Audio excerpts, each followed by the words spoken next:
Hello students, आप सभी लोगों का एबीएस ऑनलाइन स्टडी में एक बार फिर से जो है स्वागत है। देखिए, कुछ इंपॉर्टेंट क्वेश्चंस जो है आज हम लोग लेकर के आए हैं, जिसमें से वन क्वेश्चंस है an unsaturated hydrocarbons contain multiple bonds between the two carbon atoms and show addition reaction given the test to distinguish ethane and ethene. मतलब एक अनसैचुरेटेड हाइड्रोकार्बन्स है। जब भी अनसैचुरेटेड हाइड्रोकार्बन्स की बात करें तो वहां पर दो बातें हम लोग जो है सोचें। एक, या तो कंपाउंड्स एल्कीन हो सकता है या तो एल्काइन हो सकता है। अनसैचुरेटेड हाइड्रोकार्बन्स में आपका एल्कीन होगा और एल्काइन होगा। तो एल्कीन और एल्काइन से संबंधित पहले हम लोग टेस्ट की बात कर लें। वो कौन सा कंपाउंड्स है जो एल्कीन के जो है टेस्ट को आइडेंटिफाई करता है। मतलब यदि हम लोग ब्रोमीन सॉल्यूशन जो है यदि किसी एल्कीन में मिला दें, ब्रोमीन का कलर जो है ब्रोमस कलर होता है, भूरे रंग का होता है। यदि ब्रोमीन सॉल्यूशंस को यदि हम लोग एल्कीन में यदि मिला दें तो जितने भी एल्कीन होते हैं ब्रोमीन सॉल्यूशंस के ब्रोमस कलर को डिकलराइज कर देते हैं। पहला टेस्ट। दूसरी बात, यदि हम लोग बेयर्स रिएजेंट ले लें, बेयर्स रिएजेंट क्या होता है? एल्कोहलिक केमेनोफोर को बेयर्स रिएजेंट बोलते हैं और इसका वायलेट कलर होता है, वायलेट कलर।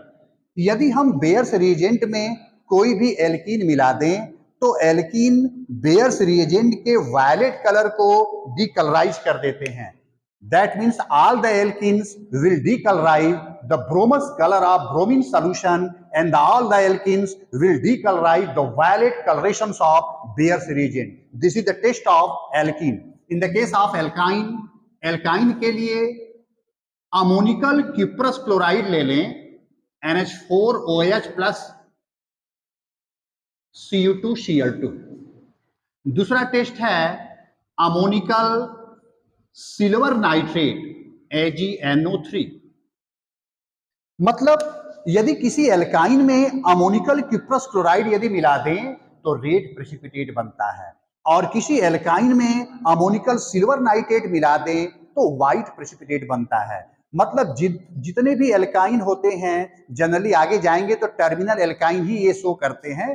तो क्लास 10 तक हम लोगों को केवल एल्काइन की बात करना है। मतलब एल्काइन अमोनिकल जो है क्यूप्रस क्लोराइड के साथ रेड प्रेसिपिटेट देते हैं और एल्काइन अमोनिकल सिल्वर नाइट्रेट के साथ व्हाइट प्रेसिपिटेट देते हैं।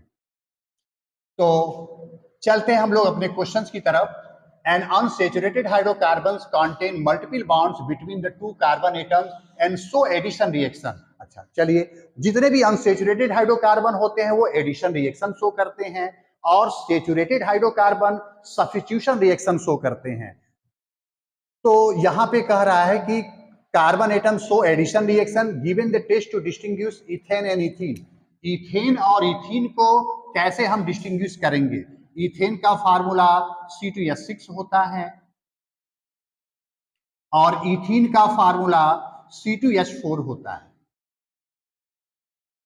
तो यहां पे हम लोग जो है इथेन जो है हमारा सैचुरेटेड हाइड्रोकार्बन्स है, इथीन हमारा अनसैचुरेटेड हाइड्रोकार्बन्स है और वो भी अनसैचुरेटेड में डबल बॉन्डेड है। इथीन में डबल बॉन्ड होता है, तो जब डबल बॉन्ड होता है तो ये ब्रोमीन सॉल्यूशंस को डिकलराइज करेगा और बेयर्स रिएजेंट के वायलेट कलर को डिकलराइज करेगा। देखिए क्वेश्चन है, an element A burns with golden flame in air. It reacts with another element B, atomic number 17, to give a product C. An aqueous solution of product C on electrolysis gives a compound D and liberates hydrogen. Identify A, B, C and D. देखिए, एक element है A, कह रहा है कि एक element A है जिसको यदि जलाया गया तो जलाने पर गोल्डन फ्लेम जो है, गोल्डन फ्लेम निकलता है।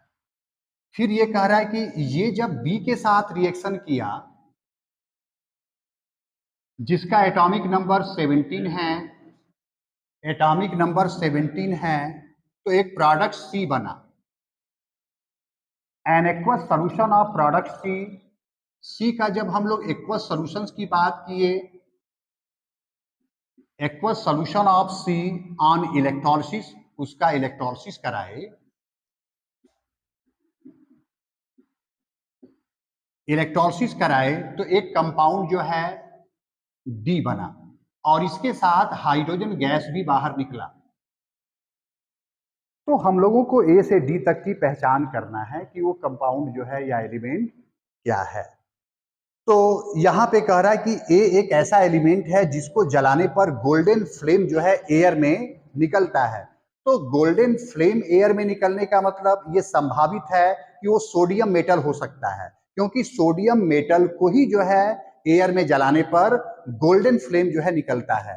तो ये मान लिए कि हो सकता है सोडियम मेटल हो। तो एक बार हम लोग रिएक्शंस को यदि मैच करा दें, वो यदि सेटल हो जाए तो मान लेंगे कि हमारा जो है जो गैस है वो सही है। तो ए यदि सोडियम मेटल हो जाए और इसको जलाया जाए तो गोल्डन फ्लेम निकल रहा है, ठीक है। फिर उसके बाद कह रहा है कि ये दूसरे एलिमेंट बी जिसका एटॉमिक नंबर 17 है। अब एटॉमिक नंबर 17 वाला एलिमेंट क्या हो सकता है? क्लोरीन होता है। क्लोरीन का एटॉमिक नंबर जो है 17 होता है, 17। तो यदि सोडियम क्लोरीन के साथ रिएक्शंस करे तो ये जो है सोडियम क्लोराइड बनाएगा। यदि सोडियम जो है क्लोरीन के साथ रिएक्शंस करे तो सोडियम क्लोराइड बनाएगा, ठीक है। फिर आगे चलते हैं। अब इसको सी नाम दे दिए। कह रहा है कि इसके aqueous solutions, an aqueous solution of product C, इसका यदि हम एक्वस सॉल्यूशंस में इलेक्ट्रोलिसिस कराएं तो इलेक्ट्रोलिसिस कराने के बाद कह रहा है कि डी बन रहा है और हाइड्रोजन गैस जो है बाहर निकल रही है। तो यदि सोडियम क्लोराइड का हम लोग इलेक्ट्रोलिसिस कराते हैं, सोडियम क्लोराइड का इलेक्ट्रोलिसिस कराते हैं, तो इलेक्ट्रोलिसिस कराने के बाद एक्चुअली सोडियम आयन बनेगा, Cl माइनस बनेगा और सोडियम आयन जो है ये जाएगा कैथोड पर। कैथोड पर जाने के बाद सोडियम मेटल बना लेगा। सोडियम वाटर के साथ सोडियम हाइड्रोक्साइड बनाएगा और हाइड्रोजन लिबरेट करता है। तो ये सत्य है कि यदि हम इसका इलेक्ट्रोलिसिस कराएं तो एक प्रोडक्ट डी बना है, उसके साथ हाइड्रोजन बाहर निकला है। इसका मतलब इलेक्ट्रोलिसिस कराने पर प्रोडक्ट जो है डी, डी हमारा संभावित प्रोडक्ट जो है सोडियम हाइड्रोक्साइड होगा। इसके साथ हाइड्रोजन निकल रहा है, इसका मतलब कंफर्म हो गया कि ए हमारा सोडियम मेटल है और बी जो है क्लोरीन है, सी जो है सोडियम क्लोराइड है और डी जो है हमारा सोडियम हाइड्रोक्साइड है। देखिए क्वेश्चंस, नेक्स्ट क्वेश्चंस है, ए compound x is form by reaction of carboxylic acid, उसका मॉलिक्यूलर फार्मूला दिया है C2H4O2 and an alcohol in the presence of few drops of sulfuric acids. The alcohol on oxidation with alkaline KMnO4 followed by acidifications give the same carboxylic acid as used in this reaction. तो हम लोगों को carboxylic acid, alcohol और सी जो compound x है उसकी पहचान करना है और सुटेबल रिएक्शन देना है। तो पहले जरा कायदे से यदि देखा जाए तो एक चीज ये कह रहा है कि एक कंपाउंड यक्स जो है is form by reaction of carboxylic acid, मतलब एक कंपाउंड जो है एक्स कार्बोक्सिलिक एसिड और अल्कोहल से मिल करके बना है। तो जब भी कार्बोक्सिलिक एसिड और अल्कोहल आपस में मिलते हैं तो हमेशा याद रहे कि एस्टर और वाटर का फॉर्मेशन होता है। कोई भी यदि हम कार्बोक्सिलिक एसिड ले लें, यदि हम इसका रिएक्शंस अल्कोहल के साथ करा दें, few drops of concentrate sulfuric acids, ये बाहर निकला RCOOR प्लस H2O, ये एस्टर बना और ये वाटर बना। इस रिएक्शंस को एस्टरीफिकेशन रिएक्शन बोला जाता है।